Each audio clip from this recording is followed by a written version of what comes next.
নমস্কার, আপনাদের সকলকে স্বাগত। গল্পের সাথে আজকের নিবেদন আশাপূর্ণা দেবীর প্রথম প্রতিশ্রুতি। আজ শুনবেন প্রথম পর্ব।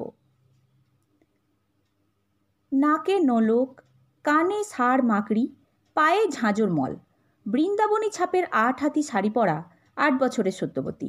বিয়ে হয়ে গেছে বছর খানেক আগে, এখনও ঘরবসত হয়নি। অপ্রতিহত প্রতাপে পাড়াশুদ্ধ ছেলে মেয়ের দলনেত্রী হয়ে যথেচ্ছ খেলে বেড়ায়।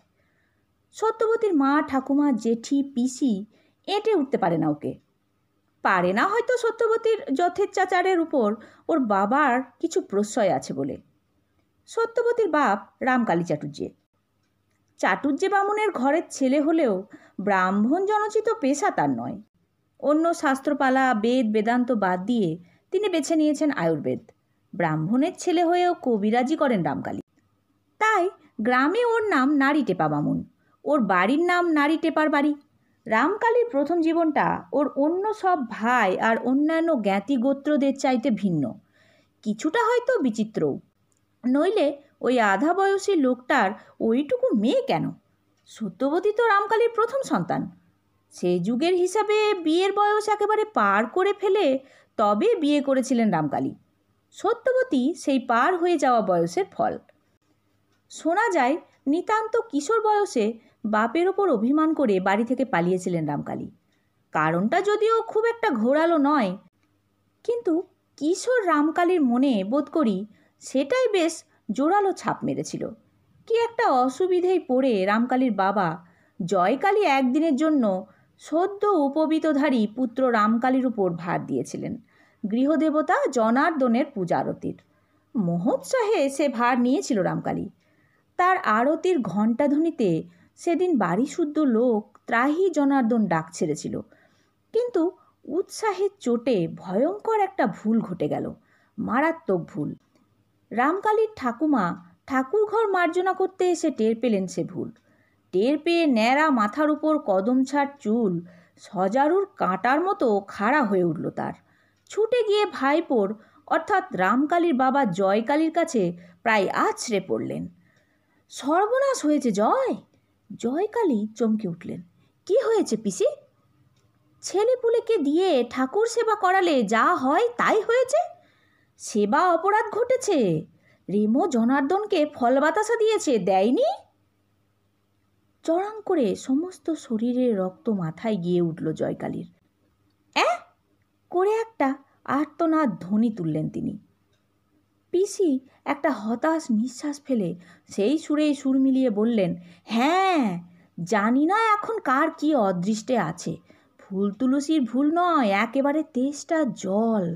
সহসা জয়কালী পায়ের খড়মটা খুলে হাতে নিয়ে চিৎকার করে উঠলেন, রেমো, রেমো! চিৎকারে জয়কালী প্রথমটায় বিশেষ আতঙ্কিত হয়নি, কারণ পুত্র পরিজনদের প্রতি স্নেহ সম্ভাষণও জয়কালীর এর চাইতে খুব বেশি নিম্নগ্রামের নয়। অতএব সে বেলের আঠার হাতটা মাথায় মুছতে মুছতে পিতৃ সকাশে এসে দাঁড়ালো। কিন্তু এ কি, জয়কালীর হাতে খড়ম! রামকালীর চোখের সামনে কতকগুলো হলুদ রঙের ফুল ভিড় করে দাঁড়ালো। ভগবানকে স্মরণ করো রেমো, জয়কালী ভীষণ মুখে বললেন।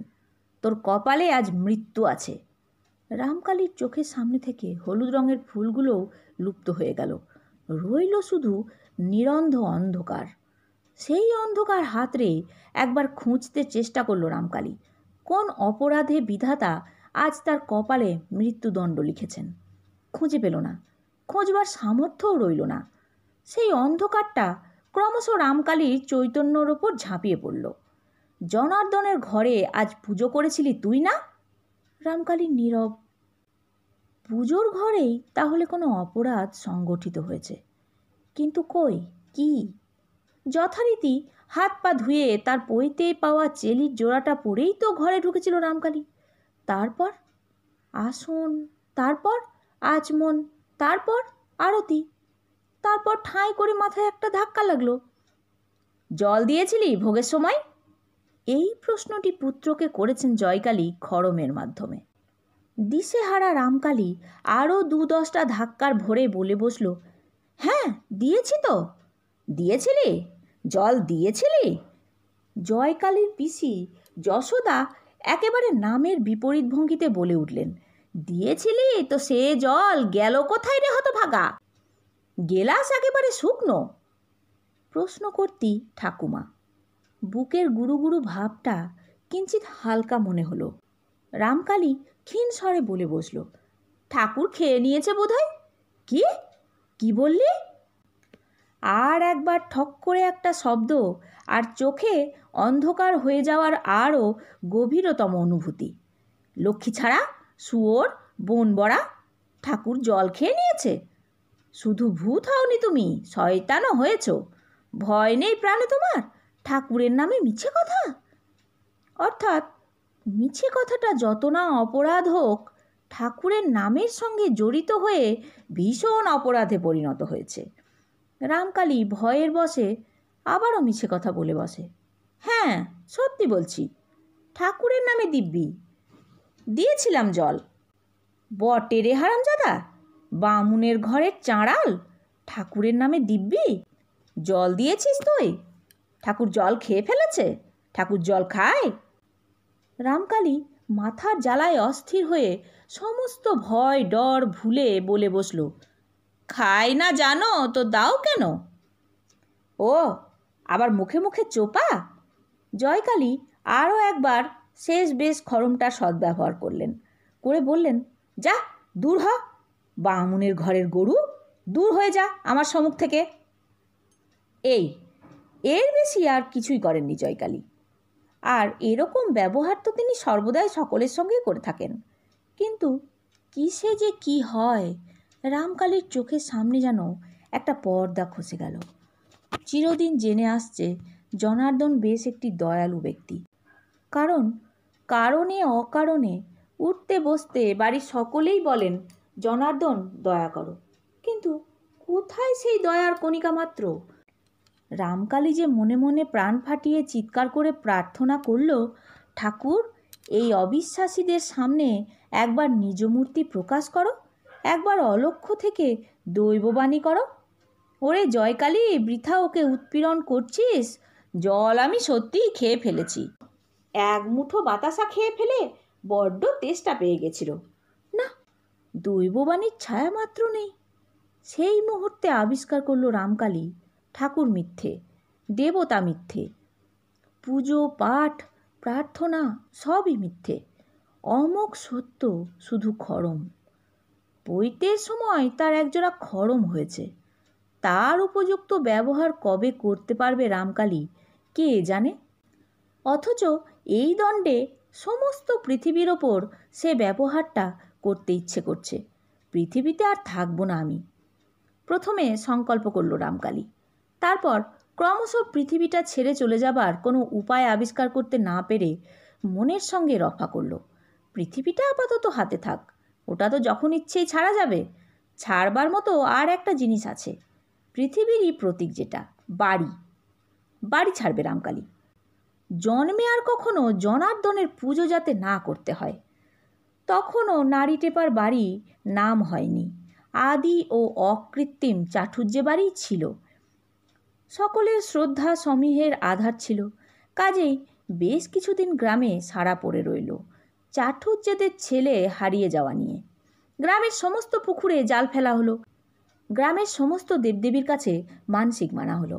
রামকালীর মা রোজ নিয়ম করে ছেলের নামে ঘাটে প্রদীপ ভাসাতে লাগলো। জয়কালী নিয়ম করে জনার্দনের ঘরে তুলসী চড়াতে লাগলেন। কিছুই হলো না। ক্রমশ সকলে যখন প্রায় ভুলেই গেল চাটুর্যেদের রামকালী বলে একটা ছেলে ছিল, তখন গ্রামের কোনো একটি যুবক একদিন ঘোষণা করল রামকালী আছে। সে মুকসুদাবাদে গিয়েছিল, সেখানে নিজের চোখে দেখে এসেছে। রামকালী নবাব বাড়ির কোবরেজ গোবিন্দগুপ্তর বাড়িতে রয়েছে, তার সাঁকরেদি করে কোবরেজি শিখছে। শুনে ফ্যাল ফ্যাল করে তাকিয়ে রইলেন জয়কালী। ছেলের বেঁচে থাকার খবর আর ছেলের জাত যাওয়ার খবর, যুগপৎ উল্টোপাল্টা দুটো খবরে তিনি ভুলে গেলেন। আনন্দে হৈ হৈকার করতে হবে কি শোকে হাহাকার করতে হবে।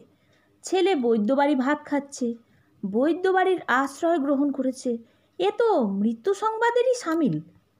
অথচ রামকালী এ যাবৎ মরেনি। এ কথা জেনে প্রাণের মধ্যে কি যেন ঠেলে ঠেলে উঠছে। কি সে? আনন্দ, আবেগ, অনুতাপের যন্ত্রণা মুক্তির সুখ? গ্রামের সকলের সঙ্গে পরামর্শ করতে লাগলেন জয়কালী। অবশেষে রায় বেরোলো, জয়কালীর নিজের একবার যাওয়া উচিত। সরেজমিনে তদন্ত করে দেখে আসুন প্রকৃত অবস্থাটা কি। তাছাড়া সে লোক প্রকৃতই রামকালী কিনা তাই বা কে জানে। যে দেখেছে সে তো নিকট আত্মীয় নয়, চোখের ভ্রম হতে কতক্ষণ। কিন্তু পরামর্শ শুনে জয়কালী আকাশ থেকে পড়লেন। আমি যাব? আমি কি করে যাব? জনার্দনের সেবা ফেলে আমার কি নড়বার জো আছে? রামকালীর মা, জয়কালীর দ্বিতীয় পক্ষ দিন তারিণী শুনে কেঁদে ভাসালো। মুখে এসেছিল বলে জনার্দনই তোমার এত বড় হলো? বলতে পারল না সাহস করে, শুধু চোখের জল ফেলতে লাগলো। অবশেষে অনেক পরিকল্পনাতে স্থির হলো জয়কালীর এক ভাগ্নে যাবে, বয়স্থ ভাগ্নে। তার সঙ্গে জয়কালীর প্রথম পক্ষের ছেলে কুঞ্জকালী যাবে। কিন্তু এই গণ্ডগ্রাম থেকে মুকসুদাবাদে যাওয়া তো সোজা নয়।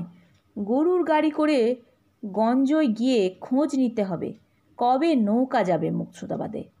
তারপর আবার চাল চিঁড়ে বেঁধে নিয়ে গরুর গাড়িতে 3 ক্রোশ রাস্তা ভেঙে নৌকোর কিনারে গিয়ে ধর্নাপাড়া। খরচও কম নয়। জয়কালী ভাবলেন, খরচের খাতায় বসানো সংখ্যা আবার জমার খাতায় বসাতে গেলে ঝঞ্ঝাট বড় কম নয়। এত ঝঞ্ঝাটের দরকারই বা কী ছিল? রাগ হলো সেই ফাজিল ছোকরাটার ওপর, যে এসে খবর দিয়েছে, যে এত ঝঞ্ঝাট বাঁধানোর নায়ক। রামকালী তো খরচ হয়েই গিয়েছিল, ওই ফাজিলটা এসে খবর না দিলে আর। কিন্তু দরকার ছিল রামকালীর মার দিক থেকে, তাই সব ঝঞ্ঝাট পুইয়ে ভাগ্নেকে আর ছেলেকে পাঠালেন জয়কালী। আর কদিন পরে তারা এসে জানালো খবর ঠিক। রামকালী নিঃসন্তান গোবিন্দবদ্যির পুষ্যি হয়ে রাজার হালে আছে। এরপর নাকি পাটনা যাবে। এদের কাছে বলেছে একেবারে রাজবদ্যি হয়ে টাকার মোট নিয়ে দেশে যাবে, তার আগে নয়। শুনে যাদের বেশি ঈর্ষা হলো তারা বলল, এমন কুলাঙ্গার ছেলের মুখ দর্শন করতে নেই। তাছাড়া ও তো জাতিচ্যুত। যাদের একটু ঈর্ষা কম হলো তারা বলল, তবু বলতে হবে উদ্যোগী পুরুষ। আর জাতিচ্যুতই বা হবে কেন? কুঞ্জ তো বলছে নাকি জেনে এসেছে গোবিন্দগুপ্ত রামকালী চাটুর্যের জন্য কোনো এক বামুন বাড়িতে ভাতের ব্যবস্থা করে রেখেছে।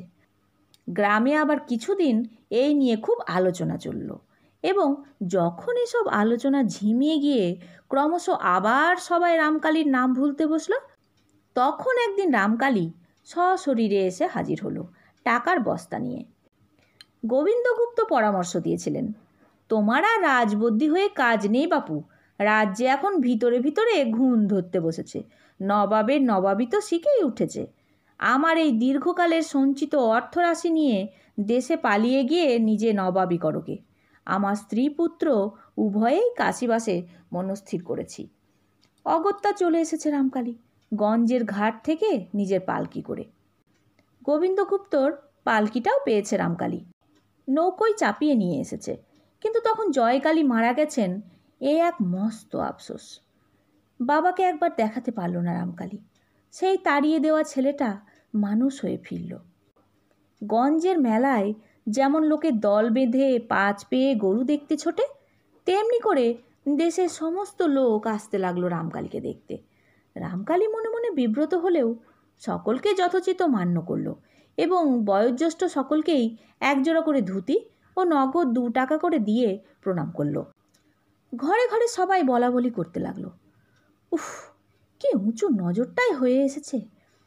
অনেকে নিজের নিজের চিরদিন বাড়ি বসে থাকা ছেলেগুলোর দিকে তাকিয়ে তাকিয়ে নিঃশ্বাস ফেলল। তবু কিছুদিন একটু যাতে ঠেলা হয়ে থাকতে হয়েছিল বই কি রামকালীকে। বাড়িতে শুতো, খেত। বাড়ির ছোট ছেলেপুলে দৈবাত কেউ রামকালীকে ছুঁয়ে ফেললে তাকে কাপড় ছাড়ানো হতো। কিন্তু রামকালী একদিন গ্রামকর্তাদের ডেকে সালিশ মারল। এটা কেন হবে? একটি দিনের জন্য সে বৈদ্যর অন্ন গ্রহণ করেনি, একদিনের জন্যও কোনো অনাচার করেনি। শুধু শুধু পতিত হয়ে থাকতে হবে কেন তাকে? গ্রামকর্তারা মাথা চুলকে হেঁ হেঁ করতে লাগলেন। স্পষ্ট কিছু বলতে পারলেন না, কারণ ছোঁড়াটা নাকি রাজবদ্যি গোবিন্দগুপ্তর সমস্ত বিদ্যে আর সমস্ত টাকা হাতিয়ে নিয়ে এসেছে। তাছাড়া ছোঁড়ার হাতটাও দরাজ। শোনা যাচ্ছে শিগগিরই পুষ্করিণী প্রতিষ্ঠা করবে। কর্তাদের হেঁ হেঁ করার অবসরে রামকালী নিজের বক্তব্য ব্যক্ত করল। দেখুন, আমার গুরুর ওষুধ ডেকে কথা কয়। আমি তার কিছু কিঞ্চিত আশীর্বাদও পেয়েছি। সে বিদ্যে আমার জন্মভূমির, আমার পাড়াপড়শির, আমার জ্ঞাতিগোত্তরের কাজে লাগুক, এই আমি চাই। তবে যদি আপনারা তা না চান, তাহলে আবার আমাকে গ্রামের বাস উঠিয়ে চলে যেতে হবে। এবার গ্রামকর্তারা হাঁ হাঁ করে উঠলেন। সত্যিই তো, কথাটা তো উড়িয়ে দেবার নয়। সকলেরই একদিন না একদিন নিদেনকাল আছে। ওদের হাঁ হাঁর অবসরে রামকালী বললে, এই যে একটি পুকুর কাটাবার ইচ্ছে হয়েছে, সেই উপলক্ষে একদিন গ্রাম ভোজন দেব আশা করে বসে আছি। সে আশা তাহলে পূরণ হবে না? এরা আবার দ্বিধাশূন্য হয়ে সে কি করে উঠলেন, আর ইত্যবসরে ফেলু বাড়ুজ্যে একচাল চেলে বসলেন।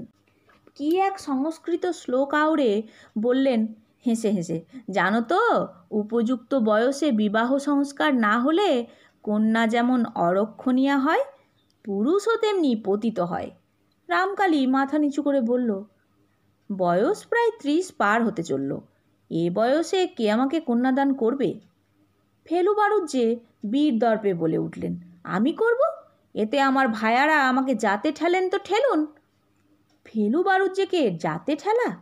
জাতের যিনি মাথা! হাঁ হাঁর স্রোত বইতে লাগলো সভায়। আর ফেলুর চালাকি দেখে মনে মনে সবাই নিজেদের গালে মুখে চড়াতে লাগলো, মেয়ে আর কার ঘরে নেই?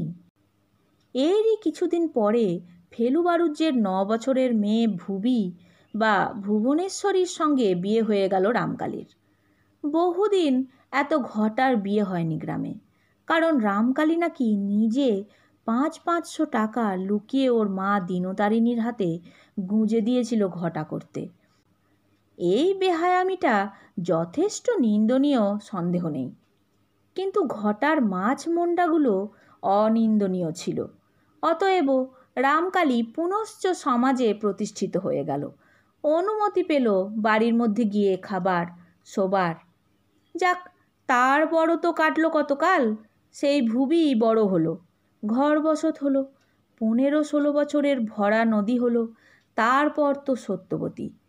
বুড়ো বয়সের প্রথম সন্তান বলেই হয়তো বাপের কাছে কিছু প্রশ্রয় আছে সত্যবতীর। দিনতারিণী নিরামিষ ঘরে রান্না করছিলেন। সত্যবতী দাওয়ার নিচেতে ছাঁচতলায় এসে দাঁড়ালো। উঁচু পোতার ঘর, দাওয়ার কিনারাটা সত্যবতীর নাকের কাছাকাছি। পায়ের বুড়ো আঙুলের উপর সমস্ত দেহভারটা দিয়ে ডিঙি মেরে গলা বাড়িয়ে সত্যবতী তার স্বভাবসিদ্ধ মাজা গলায় ডাক দিল, অ ঠাকুমা, ঠাকুমা। নিরামিষ হেঁসেলের দাওয়ায় ওঠবার অধিকার সত্যবতীর কেন, বাড়ির কারোরই নেই। কেবলমাত্র যারা নিরামিষে অধিকারী তাঁদেরই আছে। মেটে দাওয়ার এক পেশে কোণটা থেকে খাঁজ কেটে কেটে সিঁড়ি বানানো হয়েছে, আর সেই সিঁড়ি থেকে পায়ে পায়ে এগিয়ে যাওয়া পথ হয়েছে একেবারে ঘাট বরাবর। দিনতারিণী সেজোজা শিবজায়া, দিনতারিণীর 2 ননদ কাশীশ্বরী আর মোক্ষদা মাত্র, এরাই এই পথে পদক্ষেপের অধিকারিণী। ঘড়া নিয়ে ঘাটে যান এবং স্নান সেরে ঘড়া ভরে ভিজে কাপড়ে পায়ে পায়ে এসে একেবারে ওই সিঁড়িকটি দিয়ে স্বর্গে উঠে পড়েন।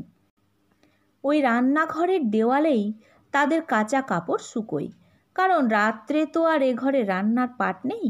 ঘর নিকোনোর কাজেও কিছু আর অছুতরা কেউ এসে ঢুকবে না, সে কাজ মোক্ষদার।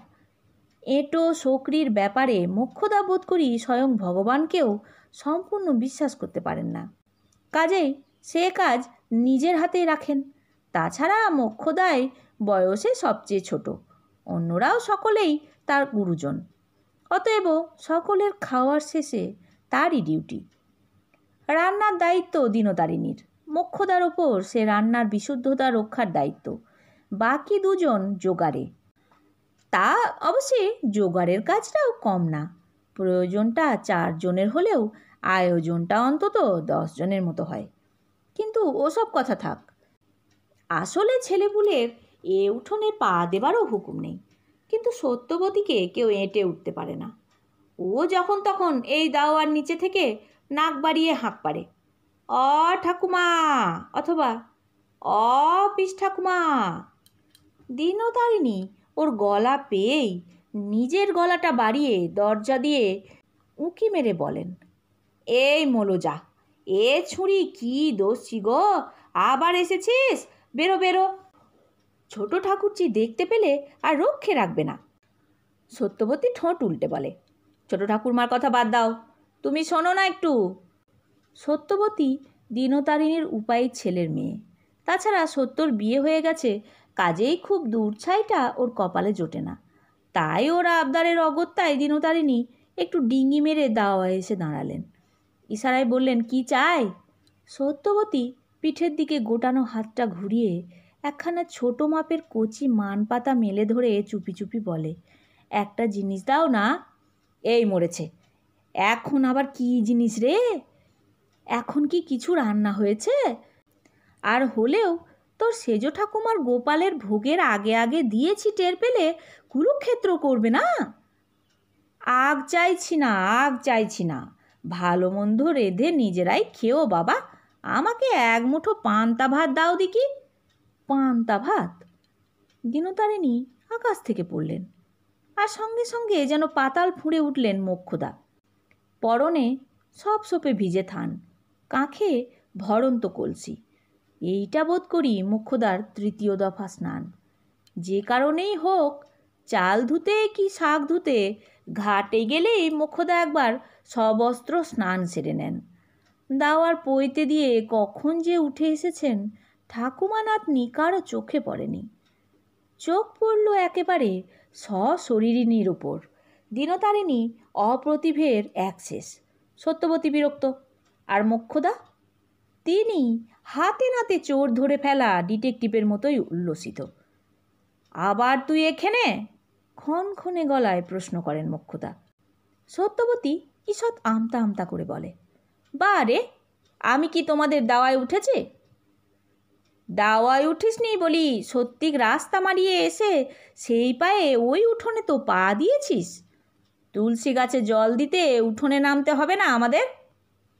সত্যবতী গোঁজগোজ করে বলে, নামবার সময় তো 10 ঘড়া জল না ঢেলে নামো না, তবে আবার অত কি?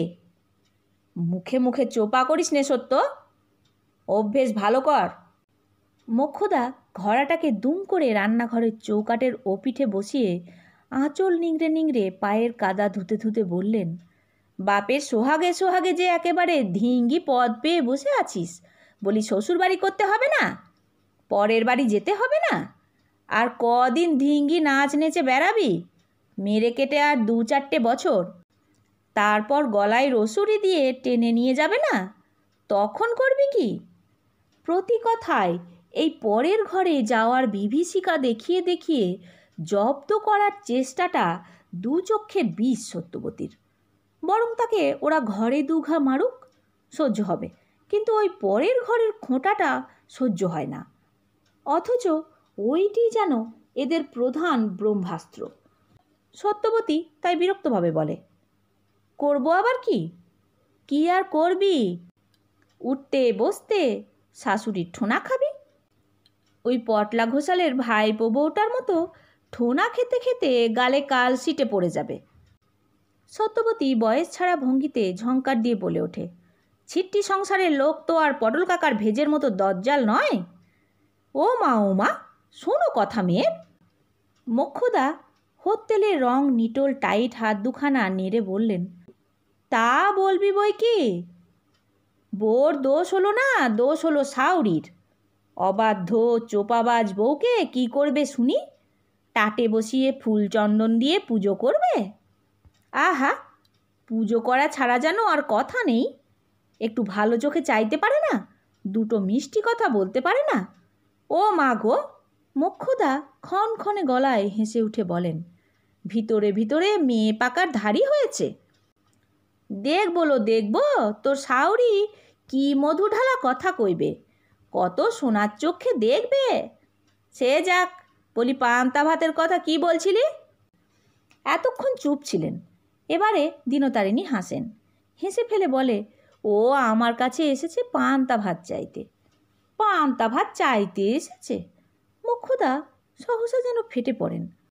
আমাদের হেসেলে পান্তা চাইছে, আর তুমি সেই শুনে গা পাতলা করে হাসছো নতুন মেজো বউ? আর কত আহ্লাদ দেবে নাতনিকে? পরকাল যে ঝরঝরে হয়ে যাচ্ছে। বলি শ্বশুর বাড়ি গিয়ে যদি বিধবার হেসেল থেকে দুটো পান্তা চেয়ে বসে, তারা বলবে কি? এ কথা ভাববে না যে আমরা বুঝি গপ গপ করে বাসি হাঁড়ির ভাতগুলো গিলি? বলো, বলবে কি না? তাই কখনো কেউ বলে ঠাকুরজি? দিনতারিণী কথাটা হালকা করতে একটু কষ্ট হাসি হেসে বলেন, ছেলে বুদ্ধি অজ্ঞানে কি না বলে। ছেলে বুদ্ধি? ও মালো, স্বামীর ঘর করতে পাঠালে ও এখন ছেলের মা হতে পারে, বুঝলে নতুন মেজো বউ? মোক্ষদা কাঁধ থেকে গামছাখানা নিয়ে জোরে জোরে ঝাড়তে ঝাড়তে বলেন, মেয়ের বাক্যি বুলি শোনো না তো কান দিয়ে, সোহাগেই অন্ধ। এই তোকে সাবধান করে বলে দিচ্ছি সত্য, খবরদার 5 জনের সামনে এমনি বেফাস কথা বলে বসবি না। পাড়াপড়শি উননমুখীরা তো মজা দেখতেই আছে, এমন কথাটা শুনলে কি বলবে আমরা বাসি হাঁড়িতে ভাত খাই? হঠাৎ হি হি করে হেসে ওঠে সত্যবতী। হেসে বলে, লোকে বললেই বা, বললে কি তোমার গায়ে ফোসকা পড়বে? মোক্ষদা নেহাত মেয়েটাকে ছুতে পারবেন না, তাই নিজের গালেই একটা চড় মেরে বলেন, শুনলে নতুন মেজো বউ, তোমার নাতনির আসপদ্দার কথা? বলে কি না লোকে বললেই বা, ডাক সাউরের কথা। যাকে বলল ছি, তার রইল কি? আর বলে কি না? সেরেছে। দিনতারিণী ভাবেন মোক্ষদা একবার মুখ ধরলে আর রক্ষে নেই। দুর্দান্ত স্বাস্থ্য মোক্ষদার, দুরন্ত খিদে তেষ্টা। সেই খিদে তেষ্টা চেপে রেখে 3 প্রহর বেলায় জল খায়, বেলা গড়িয়ে অপরাহ্ন বেলায় ভাত। সকালের দিকে শরীরের মধ্যে ওর খাঁ খাঁ ঝাঁ ঝাঁ করতে থাকে, তাই কথার চোটে থরহরি করে ছাড়ে সবাইকে। প্রসঙ্গটা তাই তাড়াতাড়ি পরিবর্তন করেন দিনতারিণী। হ্যাঁ লা সত্য, সকালবেলা জলপান খাসনি, অসময়ে এখন পান্তা ভাতের খোঁজ? আহা, কি বুদ্ধির ছিরি! সত্য ঝেঁঝে ওঠে, আমি যেন খাবো? কেঁচো আর পান্তা ভাত দিয়ে টোপ ফেলবো। কি করবি? দিনতারিণীর আগেই মোক্ষদা 2 চোখ কপালে তোলেন। কি করবি? টোপ ফেলবো, টোপ, মাছের টোপ। পেয়েছ শুনতে? নেরু আমায় কঞ্চি চেঁচে খুব ভালো একটা ছিপ করে দিয়েছে, খিরকির পুকুরে মাছ ধরব। সত্য? মোক্ষদা যেন ছিটপিটিয়ে ওঠেন। ছিপ ফেলে মাছ ধরবি তুই? খুব নয় বাপ সোয়াগী আছিস, তাই বলে কি সাপের 5 পা দেখেছিস? মেয়ে মানুষ ছিপ ফেলে মাছ ধরবি? সত্য ঝাঁঝরা চুলে ভরা মাথাটা ঝাঁকিয়ে বলে, আহা, ছোট ঠাকমার কি বাক্যি ছিরি! মেয়ে মানুষ মাছ ধরে না? রাঙা খুড়িমারা ধরে না? ও বাড়ির পিসিরা ধরে না? মরণ মুখ পোড়া মেয়ে, ওরা ছিপ ফেলে মাছ ধরে? ওরা তো গামছা ছাকা দিয়ে চুনো পুঁটি তোলে, তাতে কি? সত্য হাতের মানপাতাখানা দাওয়ার গায়ে আঁচড়াতে আঁচড়াতে বলে, গামছা দিয়ে ধরলে দোষ হয় না, ছিপ দিয়ে ধরলেই দোষ। চুনো পুঁটি ধরলে দোষ হয় না, বড় মাছ ধরলেই দোষ। তোমাদের এসব দোষের শাস্ত্র কে লিখেছে গা? সত্য, দিনতারিণী কড়ার স্বরে বলেন, 1 ফোঁটা মেয়ে অত বাক্যি কেন লা? ঠিকই বলেছে ছোট ঠাকুরজি, পরের ঘরে গিয়ে হাঁড়ির হাল হবে এরপর। বাবা বাবা, 2টো পান্তা ভাত চাইতে এসে কি খোয়ার! যাচ্ছি আমি আঁশ এসেলে ওদের কাছে। যাব কি? সেখানে তো আবার বড় জেঠি, গুলি ভাটার মতন চাউনি। খেঁদিদের বাড়ি থেকে নিলেই হতো তার চেয়ে। কি বললি? খেঁদিদের বাড়ি থেকে ভাত? কায়েদ বাড়ির ভাত নিয়ে ঘাঁটবি তুই? ঘেঁটেছি নাকি? বাবা বাবা, ফিহাদ তোমাদের খালি দোষ আর দোষ। আচ্ছা যাচ্ছি আমি, ও হেসেলেই, কিন্তু যখন ইয়াব বড় মাছ ধরবো তখন দেখো। বলেই সত্য আছড়ানোর চোটে চিড়ে চিড়ে যাওয়া মানপাতাটা হাত থেকে ছুঁড়ে ফেলে দিয়ে চলে যায় দাওয়ার কোণ বরাবর ধরে ও মহলে। সেখানে বিরাট এক কর্মযজ্ঞে কাণ্ড চলছে অহরহ। দিন দুবেলায় 200-250 পাত পড়ে। সেখানেও এমনি উঁচু পোতা রান্নাঘর, তবে দাওয়ায় উঠতে তেমন বাধা নেই। বেপরোয়া উঠে গেল সত্য, আর এদিক ওদিক তাকিয়ে দাওয়ার কোণ থেকে একখানা খালি নারকেলের মালা কুড়িয়ে নিয়ে রন্ধনশালার দরজার সামনে এসে দাঁড়িয়ে সাহসে ভর করে ডাকল, বড় জেঠি।